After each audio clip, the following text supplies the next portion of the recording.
Hello and welcome to Go Beyond Sports with me, Sonali Gupta, bringing to you stories of inspiration and empowerment from the world of sports. On a mission to encourage every individual into choosing an active, lifelong journey of health and well-being. Today, our guest with me is R.Vidya Praveena Varghese. R.Vidya Praveena Varghese, or Vidya, welcome to the show. Thank you so much for being here. Thank you so much. Vidya is a director and legal head of Jibi Sports. Vidya has several talents and accomplishments under her. She's an Indian legal consultant and practicing lawyer. She also worked as an AML senior cash investigator. Among her many laurels, she was awarded for her efficient work as a researcher and as an investigator. She was also facilitated for her contribution in the development of sports by the RTM University, Nagpur. Vidya has specialization in business management, combating money laundering, and internal functioning of a company. She's training as a certified Badminton World Federation coach. She has an expertise in sports medicine, nutrition, coaching, and sports ethics.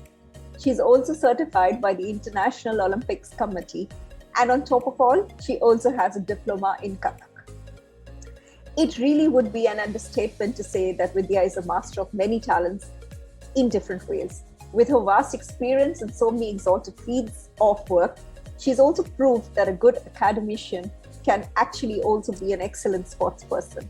And many times, these skills gained in one field helps another one become better in the other. So we're going to jump straight to lots and lots of questions and chat with you, Vidya, because going with this huge, vast experiences that you have in two very diverse fields. While you're a lawyer, I'm also very excited to talk about law and sports. But I want to start by asking you, how did sports feature in your life? First of all, good afternoon. And thank you for having me with you and Go Beyond Sports. I really appreciate the work that you are trying to do in the field of physical literacy, and it really means a lot for many sections of the society as a whole, especially kids in the current scenario of pandemic. So congratulations on your work that you are doing. Thank you so much. And about my intro, I'm just trying to learn, and it gives me immense pleasure when I'm with books or I'm learning and I'm able to share it with my colleagues or my students who are playing at the academy or in my office or my business acquaintances. So it gives an insight into how they are and what they do more. Right. So it makes my work easy. So thank you so much for that. Thank you, Vidya. So I would like to then ask you again, how does sports feature in your life? In our early childhood, my father is a CA and he was working with coalfields, and we used to stay in a very interior area there of coalfields. So there we had a very nice club setup with many facilities like billiards, tennis, table tennis, a separate hall for badminton, chess, caroms, and for elderly people, yes, bridge. That still is beyond my cup of tea, not my cup of tea and beyond my understanding. So we were having quite few games to choose from, but since you're not much aware of it, but yes, my father being a professional footballer in his school, college days, and even he used to play intercompany football. So I think we got our genes from there. My mother, she used to play more of chess and caroms, and she has. I feel very proud when I say she has won many tournaments in her time. Wow. So it gives really an edge to selecting sports in your life. Then we didn't know that it was going to surface up like this in our life. But yes, he was the sports secretary of the club. The events, weekly events, the annual events. So that's how we landed up in sports. Wow. So tell me something. What's the most vital aspect of sports that you actually think influenced your life and continues to influence your life? I'll again go back to my early childhood, wherein I have two siblings, an elder sister and younger brother. My sister was into table tennis. My brother was a swimmer. So we used to watch our father, conduct tournaments, the events, weekly events, and the how he used to manage everything, the decision making part, and Right. the discipline with which he used to conduct the sports. Right. So sporting events, not just one event, but there were so many, Right. and lot many people. He used to build a team and then work.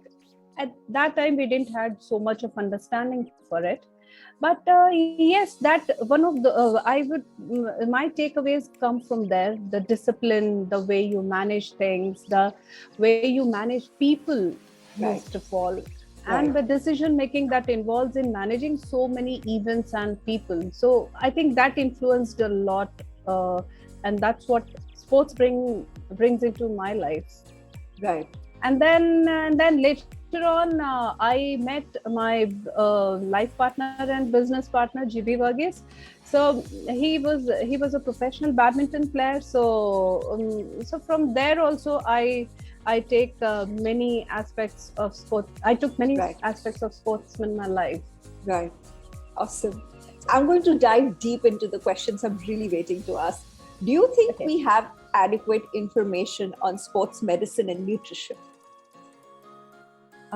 Frankly speaking, no, because today also, even after so many developments in sports, Right. a good section of athletes, may it be any sport, not just our mother sport, badminton, but you Right. talk about any sport.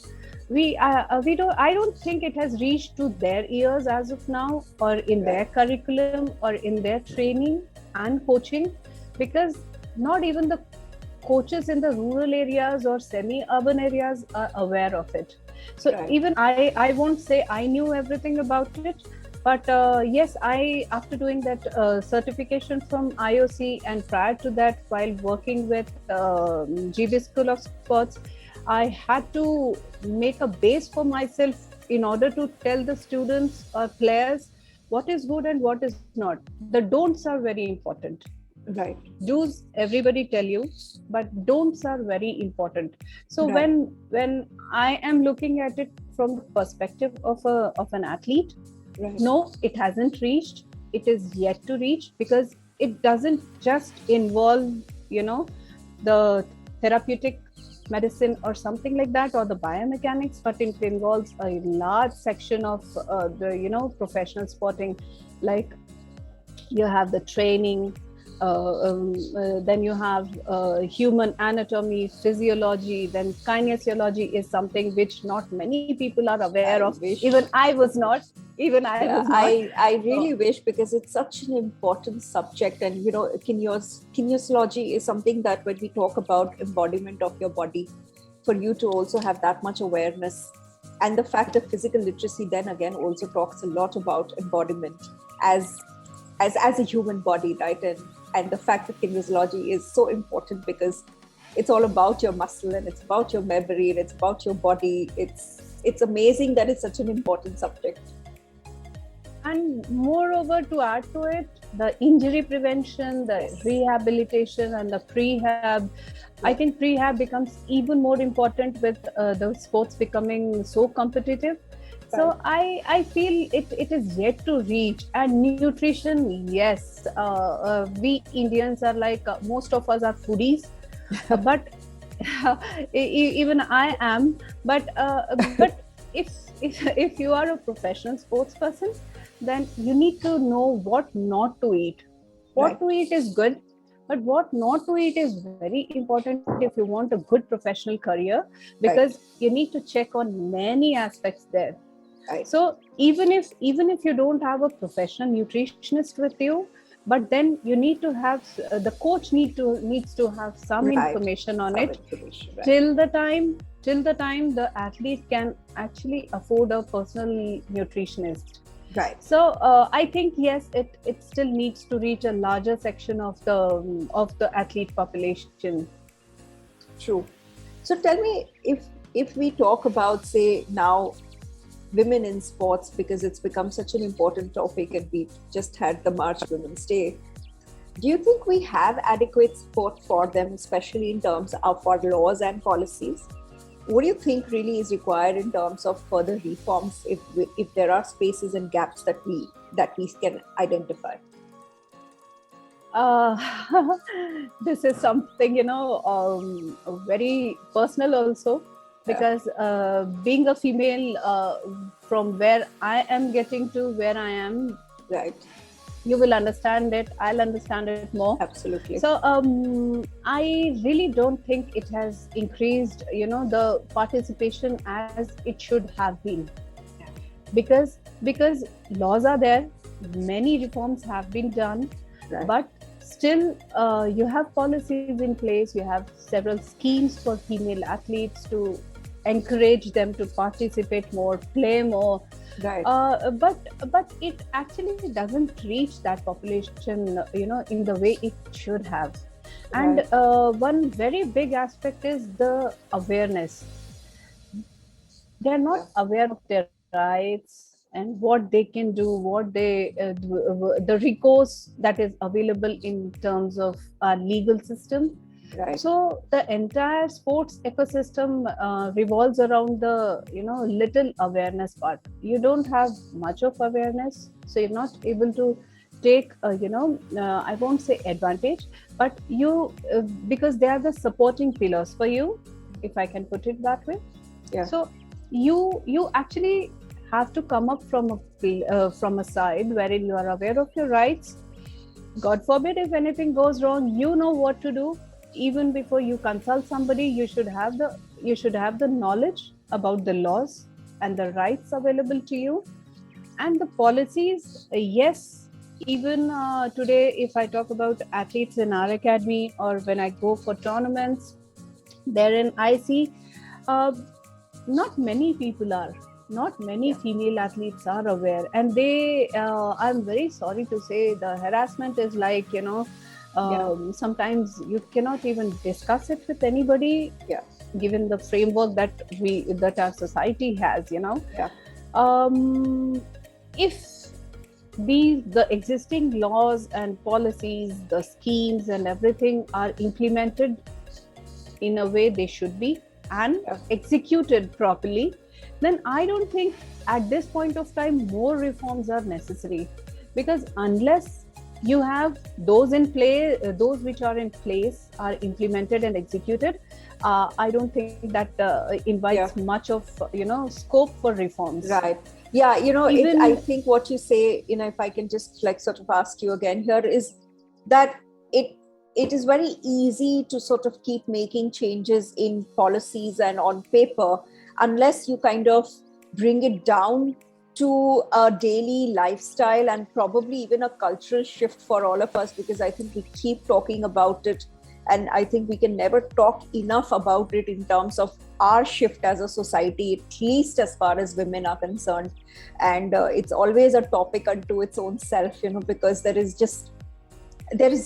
always something that shows up. Like, as much as we try to correct, as much as we try to talk about it, there will always be some little tiny head that will pop up, where again you sort of look down upon women, and again they are sort of trying to fight their rights, and again they are trying to make themselves visible and heard. So it's such a cyclic chain of events for us that, I think what you said is so true, that we do not need more reforms or anything more to add, as long as we start implementing what we already have, and as long as there is awareness of what we already have. Like, I think probably, somebody like me who likes to read, and yet there will never be enough information even for me to sort of know.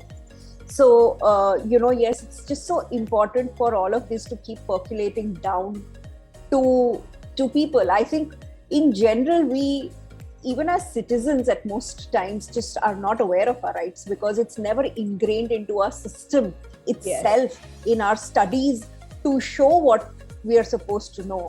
I remember very briefly in my college, we had this one session where they had a lawyer who came up and spoke about women laws and women rights. And it had such a deep impact on me since then, as a young, teenager, So I think it is so important, like you said, to, for people like you who are the lawyers and into sports, to sort of really talk about it. So when we are talking on producing so many elite and world-class players in various fields of sports, again, what do you think then is sort of are the gaps in our industry currently as far as coaching and the management of these players is concerned? Because again, both these things are so interconnected. While we may focus on women, but even the kids and the men are also going through a very similar experience in terms of laws or in terms of policies, in terms of where the management and the coaching of players is. Yes, I totally agree with you when you say, when you include, men also in that, boys and men. Yeah. Because in my career so far in sports industry and in my legal career, I have come across many scenarios wherein even males, they are not able to talk about the things that they face. Yes. Because of, again, I come back to the framework that we have in our society. The males are supposed to be the strong pillars. They need to carry the torch and all those and things, not cry. but that not cry, very important. I'll just cite one small incident. I went for a tournament, and it was my first international tournament as a coach, long time back. I think it was 2016 or 17, if I remember. So there was this Indian player, and I just finished a match, and I was coming out, and he was silently standing outside the court, and from his gestures or the body language, you could easily make out something was very wrong with him. So when I just went and not just out of curiosity, but I was actually concerned what has happened to him, and because I knew that person as an athlete, though not personally, but I knew him. So I just sort of went there and asked him, what happened? So like we say, kya hua beta? So he was like, no, ma'am, nothing. Thank you for asking. I said, don't be so formal. If you feel like talking about it, and it will, if it makes you ease off, then please do talk about it. Right. And Sonali, you won't believe, the person talked to me for nearly 45 minutes. Wow. And at the end, he couldn't control his tears. I said, let them flow. Yes. And he went through something. He couldn't even talk to his parents or siblings. Yeah. He has an elder brother. So, such things are not only limited to the female athletes, but athlete as a whole, I'm saying. So if you make them aware of it, it becomes the job of the coach and the management becomes very easy. Again, coming back to your question relating with this. Right. So if I can relate it directly with the coaching, if the coach is aware of the rights of himself or herself as a coach, then of the rights of the athletes, the staff which works for him, the team that the coach has built, and the office management. Right. The things become actually very easy to work with, and the atmosphere becomes more, informed and convivial. So, but yes, there are, I won't say lacunas, but yes, there are several aspects wherein the coaching infrastructure needs to be improved in India. Because see, we have greats like Shri SMRF Dronacharya Awardee. Yeah. Then you have Vimal Kumar sir, Shri SMRF Shri Vimal Kumar, then Mr. Gopi Chand, and they have contributed so much to Indian badminton, right? And they have made it so visible in the world scenario that I think after them we need to have the second line of coaches who can, quality coaches who can actually guide the current generation as well as the coming generation.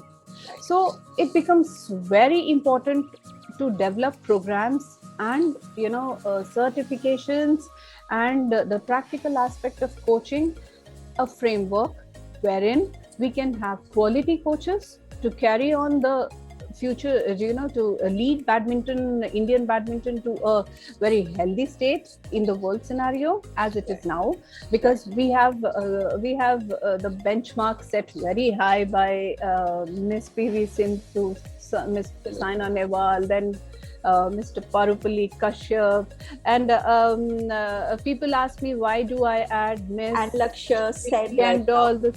Yes, the current generation, Lakshya Sen. Yesterday's match, it was commendable. He was down 19-16, and from there winning 20-20 was like really, really commendable, and it shows the hard work of an athlete, the team that is involved, and congratulations to PPBA for encouraging and supporting players in the way they have been, because even Jibi Varghese, he has trained with Vimal sir and Prakash sir, so we know how the roots are. So I think the second, to develop that quality in coaching, as we today in these grades of badminton, so we need to have good quality second line of coaches, and for that you need to give more exposure to Indian coaches, encourage them. I'm not against roping in the foreign coaches. They have their own importance in the system, but yes, certain encouragement needs to be given to young performing coaches who have produced results that actually motivates you to work even even nice way, so that the future generations can actually rely on these coaches. True. Then coming to the management, I think a coach should be the manager of an athlete, because a coach knows the athlete in and out. Although it practically becomes very difficult when it comes to handling parents, especially because they are, again, the awareness part comes, so they are not much aware of what the technical aspects are involved in any game, not just badminton, but in any game. Like, you have so much of encouragement in football nowadays. The Indian hockey is doing good, and recently concluded the volleyball event. It was like too good, overwhelming. Yes. Kabaddi. So entire we have these players performing now, but we need to ensure that the second line of players in all the sporting events are there. For that, you need to have people who can manage these athletes from the grassroots level, guiding them to the intermediate level, and from there the race starts. Till then, it is the building period. The foundation needs to be really good for them. So in here now, I directly jump onto the role of a coach, because you need to have a mentor, a coach, because nobody can be a better mentor than a coach. Then you have then you have the management of several aspects, like we talked about the physiotherapy therapist, all the sports experts roped in. So to manage and coordinate with all of them, you need to have a person who knows the athlete in and out. Later things, comes like endorsements, the media, sponsorship, contracts. You have several agencies working really nice in that field now. Even I manage a few of the athletes by myself, so I know how tedious that work is. But yes, as far as this part is concerned, I think nobody can be better than the coach themselves, right? So you were, sorry to cut in, you were mentioning like you started off at a very later stage playing badminton, which is very commendable. Again, you participated in the major rankings, you participated in the veteran nationals. So the importance of things because you got it late. Absolutely. Right? Absolutely. So imagine if a player from a grassroots level is directed in that way, Yeah. then to his intermediate level, and from there the actual journey begins, the Right. participation in all the big tournaments, events. Then the world stage is always, it's a vast area. So Yeah. I think yes, coaching and management more the aspect related to the Yeah. coaches directly. Right. So, and they need to Yeah. be informed about it, they need to be Absolutely. they need to be guided on it, because I have come across not many people who actually know it, but Yeah. those who know, they do it very efficiently, and I must appreciate them for the work Yeah. they're doing. Yeah. Yeah. And continue talking about badminton. It's a sport that we both are very passionate about. Uh, where do you think we are headed with badminton in terms of the sport? Where where we see the lack and the gaps, like you've already touched upon in the previous answers. But what's the vision for this sport and badminton going forward? And again, working the entire system around building a few players and taking them forward and taking them on the world stage. Uh, I think it takes probably a stronger foundation and a lot more in that foundation to be able to then build up one or two or a few from it. So, where do you see we are headed forward with badminton currently? Oh, badminton is like, come a way, like, It has. very on a positive note, and it gives immense pleasure to be associated with the sport, actually. It does. I used to play, but I could not play much because of, like I mentioned, my father was in coal fields, and the areas were like too interior for us to even Right. get shuttlecocks and all those things. So I'll again go back to that period where we had less facilities and less coaching, the academies, if I can say, or less number of people who were actually involved in developing any sport. So at that time, it used to become really difficult for us to even get, if you order 10 boxes of shuttlecock, it used to reach our place not less than 20 days. It used to take Right. so much of time for us. So in the current scenario, yes, badminton has come a very long way, and I see a very bright future for Indian badminton, because like I mentioned, the benchmark has been set very high.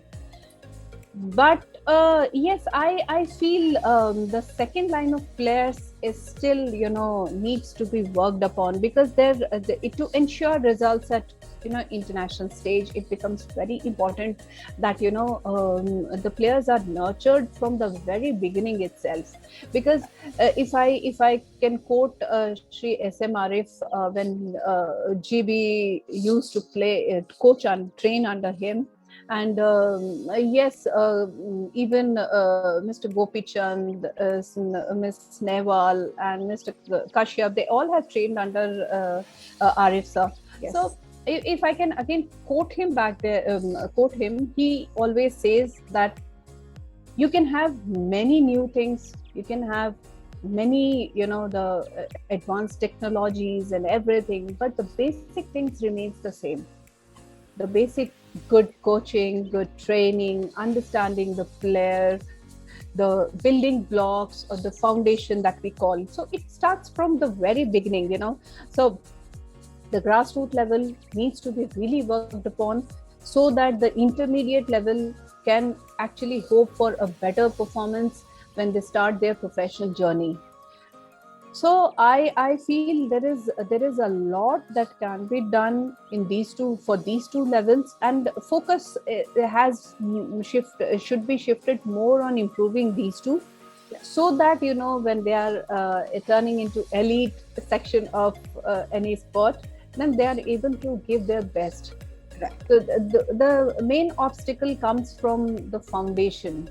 Absolutely. So therein I always, advocate sort of giving importance to, the basic infrastructure, the basic facilities needed to develop these players. It's not just, the beginners exercise wherein you give them a balloon and ask them to toss it in the air just to develop the connectivity with the racket in badminton. It's not just, as simple as it looks, because it if I can't connect with the balloon, the racket, the eye body coordination, the eye and hand coordination, then it makes no sense in going for this exercise. That was just a small example to quote. Yes. So similarly, yes, but I see a lot of scope in Indian badminton, and I really wish, we keep the flag going up really high. Yeah, because I was waiting for the German Open final today, because I love to watch, but sometimes it's not possible to take time out for all the events. So even when we talked about female athletes, even I was watching that World Cup, Women's World Cup that is going on. Yes. Okay, we lost one match. We won the first match. Lost the second. Very costly. Lost 62 or 63 runs, if I correctly remember. But yes, we do have very good scope in all the sports, not just badminton. With the way the government is coming up with so many schemes. Yes. But yes, the implementation. If the implementation part and the execution part is properly coordinated and effectively managed, I think the gaps the gaps which exist in the system, we can actually cover them up. Absolutely. Yeah, that's true. And in fact, that's why I want to continue talking about this. And like you mentioned, that the hand-eye coordination for a child when you're doing a simple exercise, and it comes to the word physical competency, which is used again in physical literacy. And that was one of the things that you and me had connected upon. So could you elaborate your thoughts on physical literacy and the importance of it today, especially when we talk so much about children and we talk so much about starting at the grassroots and starting at your foundation, and we can't have a better foundation than having a child who is holistically developed. Physical literacy. I remember I was in I think it was my 6th grade, and we used to have games period every day. Our curriculum was so I come from Kendriya Vidyalayas, very proud to be associated with the KVs, because they have a very good system of encouraging all the students, not just in the academics but sports as well. So I very proudly put it, my sister was the first from our school, in class, I think she was in class 6th at that time. She represented in the school nationals, and later on she participated in SGFI, the School Game Federation of India, and all those things. So there we used to eagerly wait for that games period, and after that you don't want to sit and study in the classroom. You just want to get out and do some running, some jumping, some catching, some throwing, and all those moving. The movement and was very important in that we used to show some skills that we used to have. I'm better than you. So the competition that we used to have, I find, Sonali, all those things really missing in the current education system. Though we have NEP 2020 in place, the National Education Policy, I happen to have a very good discussion during one of the programs by Gujarat GNLU, Gujarat National Law University, and I think lot needs to be implemented in the schools nowadays, because what we enjoyed nowadays, they hardly have one games period in their timetable. Yes, and to the week. Since it is so crowded outside, you can't actually, and the safety, the security of the kid comes into picture. So your parents are literally scared to send them outside to play as we used to do. So I'm very thankful to my father for not taking up the job of a professional, Yes. practicing CA, and he joined Coal India because Right. we used to have a very good, club structure, both the Yes. As a officers club, child. the staff club, and we used to play a lot. Yes. So I think the concept of physical literacy is not only limited to the sporting activities that we do or with rules. It just means movement, the physical participation in some activity, even that what we used to play, that chair, The and musical chairs. musical chair and all those things. So Yeah. I think all those things involve you in a way wherein you develop some skill, then develop you, then they make you good at making decisions again, because you're so engrossed, you're so involved in that activity, you want to win. So Yes. it develops a lot of confidence, then it involves a lot of thinking, then it actually helps in making small and sound decisions of your life and what you want to actually do. So Right. physical literacy is,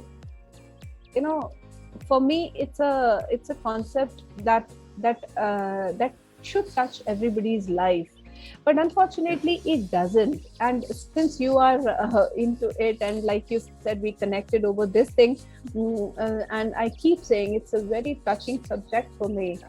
So we always used to encourage the kids in our academy also to come up with new games, the Yes. recreation activities. We used to ask them to come up with ideas wherein we can use to make learning more fun Yeah. and more effective.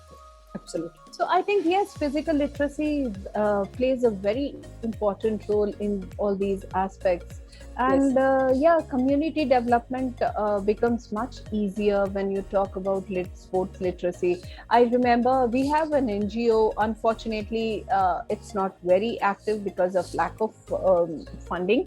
But till the time we could, manage the activities, I remember there was a community activity wherein we involved all the parents and everybody, and it was such fun for them. Right. Because never before they were involved in that kind of activity, and they used to always come and ask, "Ma'am, when next?" Right. So see, the enthusiasm, the participation that makes you feel important about yourself, the importance of being an individual who is doing some activity, showing some skill. I think you can enlighten me more on this, because you are doing some course also on physical literacy. But that's what Yes. my experience is. Yes. Yes. And I think this whole topic of talking about physical literacy, again, it just, there is not enough. And I would in fact like to conclude with saying that it is so important for all of us to be aware of our own bodies, to sort of completely embody it, to know who you are as a human, capable of your own physical needs, capable of your own physical capacities, and to ensure that you are sort of giving your body everything that it requires. Then whether it is in terms of its movement, whether it's terms of its nutrition, whether it is probably just caring for yourself, whether it's a topic of sports or not, sport again evolves you as a human being. It evolves you as a person, and I think that's what we are all here for. And thank you so much, Vidya, for this really enlightening conversation, because I think I am definitely taking home this one line that you said, that we do not require changes. All we require is a correct implementation of what is already put out to us. Because yes, there are a lot of bodies that are working towards making sports success in our country, making sports people successful in our country. And it all just comes down to us as a culture, as a society, as our own traditions, whether we talk about gender bias, whether we talk about just giving importance to sports over another choice. Yes. It could be anything. So just so many things that come together. Thank you so much. And thank you everyone for watching and supporting me and Go Beyond Sports. Do subscribe, like, and share our videos and posts to be able to reach out to more people and motivate them. So see you very soon with another inspiring conversation. And thank you again so much, Vidya, for being here with me today. Thank you so much, Sonali. Pleasure is all mine. Thank you. Thank you.